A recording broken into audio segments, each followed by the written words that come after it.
మన ప్రభువును, మన రక్షకుడును, సర్వలోకనాథుడైన ప్రభువైన యేసుక్రీస్తు నామం పేరట అనుదినము దేవుని వాక్యాన్ని వింటున్న గనులైన దేవుని బిడ్డలైన మీ అందరికీ హృదయపూర్వకమైన వందనాలు తెలియజేస్తూ ఉన్నాను.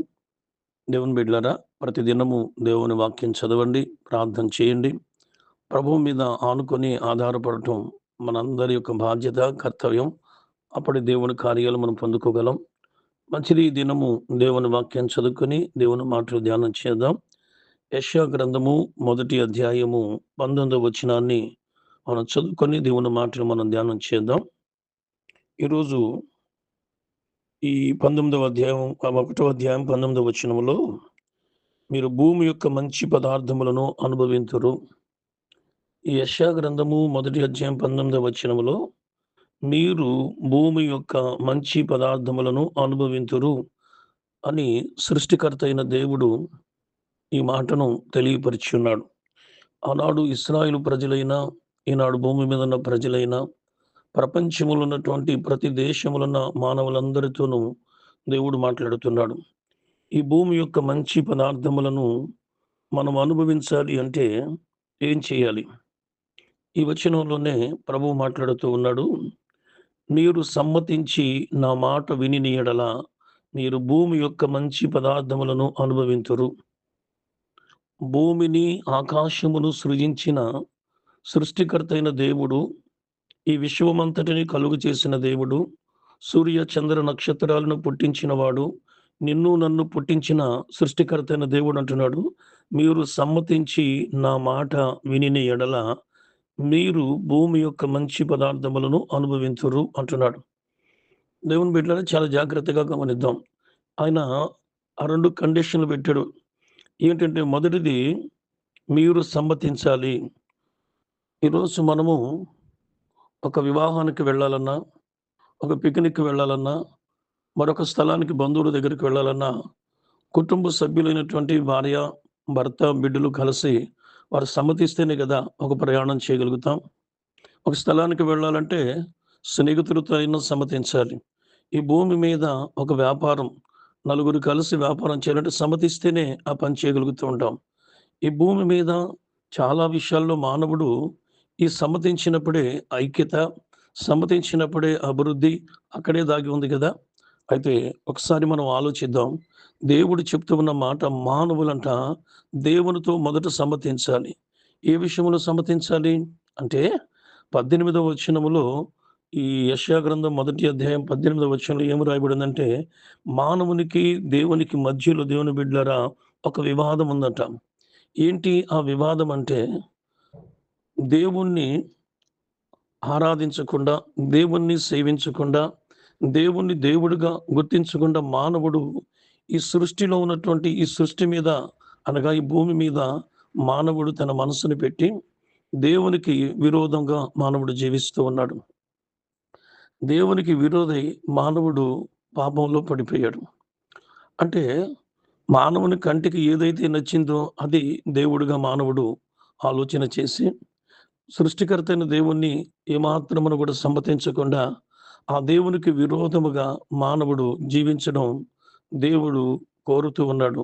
మీరు సమ్మతించాలి. అంటే సృష్టికర్త అయిన దేవుణ్ణి నీవు ఆ దేవాతి దేవునితో నువ్వు సమ్మతించాలి. భూమిని ఆయనే కలుగజేశాడు.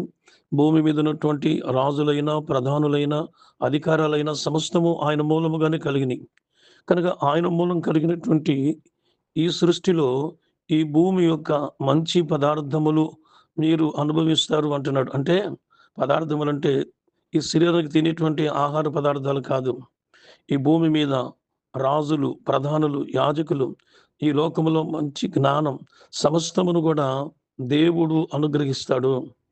అందుకే యోహాను సువార్త 3వ అధ్యాయం 27వ వచనంలో రాయబడి ఉంది.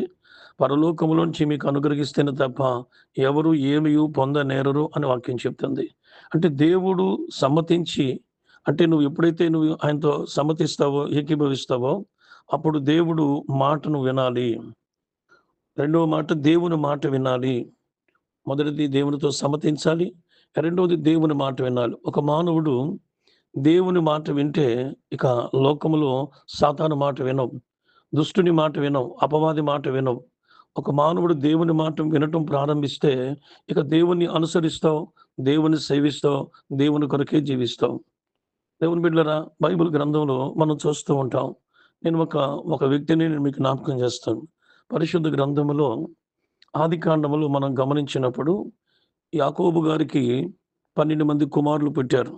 ఈ 12 మంది కుమారులలో తను ప్రేమించినటువంటి రాహేలుకు ఇద్దరు కుమారులు పుట్టారు. వారిలో పెద్ద కుమారుడి పేరు యోసేపు. ఈ యోసేపును బాల్య దినము నుంచి అనగా 15 సంవత్సరాలు ప్రాయము రాకముందే దేవుడు అతనితో ఒక కల రూపంలో దేవుడు మాట్లాడి, ఒక కలను చూపించినప్పుడు, ఆ కలతో దేవుడు చూపించిన కలతో అతనేం చేశాడంటే దేవునితో సమ్మతించాడు. దేవునితో సమ్మతించిన తన కలను తన అన్నదమ్ములతో, తన తండ్రితో పంచుకొని, తను కనినటువంటి కలను నమ్మి దేవునికి చాలా దగ్గరగా, పాపము లేనివాడిగా, చెడుతనము లేనివాడిగా, అపవిత్రత లేనివాడిగా, ఒక పవిత్రమైన జీవితాన్ని జీవించి, దేవుని కొరకు ఈ భూలోకములో జీవించాడు. అన్నల ద్వారా గాని, ఆ తర్వాత వచ్చిన శోధనలు కానివ్వండి, ఎక్కడ కూడా పాపములో పడిపోలా. అంటే దేవునికి వివాదాస్పదముగా బ్రతకల. దేవునికి ఒక విరోధిగా లేడు. మీకు నాకు మధ్యలో వివాదముందు రండి తీర్చుకుందామని ఈ 18 వచనంలో చెప్పిన ఆ మాట ప్రకారము యేసేపులో వివాదము లేదు. వినయం ఉంది, విధేయత ఉంది, తగ్గింపు ఉంది. దేవునితో సమ్మతించి దేవుని కొరకే జీవించాడు. అప్పుడు దేవుడు ఈ భూమి యొక్క మంచి పదార్థము అనగా ఆనాడు ఐగుప్తు దేశములో దేవుడు ఒక మంచి పదార్థమును అనగా ఆ రాజు కంటే కూడా గొప్పవాడిగా చేసి ప్రధానమంత్రిగా కూర్చోబెట్టి దేవుడు తనకిచ్చిన జ్ఞానముతో ప్రపంచమంతటికి సహాయపడేటువంటి గొప్ప వ్యక్తిగా దేవుడు చేశాడు యేసేపుని. అంటే దేవునితో సమ్మతించే మనసు భూమి మీద ఉంటే ఈ భూమి యొక్క మంచి పదార్థాలు అనుభవిస్తావు. దేవుడు పక్షపాతం లేనివాడు. రంగు భేదం, దేశ భేదం, కుల భేదం, మత భేదం లేదు. సృష్టికర్త అయిన దేవునితో సమ్మతించి ఆయన మాట వింటే చాలు భూమి యొక్క మంచి పదార్థాలు అనుభవిస్తాం. ప్రార్థన. ప్రేమగల తండ్రి నీకు వందనాలు. ఈ వర్తమానం వింటున్న ప్రతి ఒక్కరు కూడా ఈ మాటలను తండ్రి అవగాహన చేసుకొని మీతో సమ్మతించి మీ మాట విని ఈ భూమి యొక్క మంచి పదార్థములు అనుభవించే కృప దయచేయమని యేసయ్య నామములో అడుగుచున్నాం తండ్రి. ఆమేన్.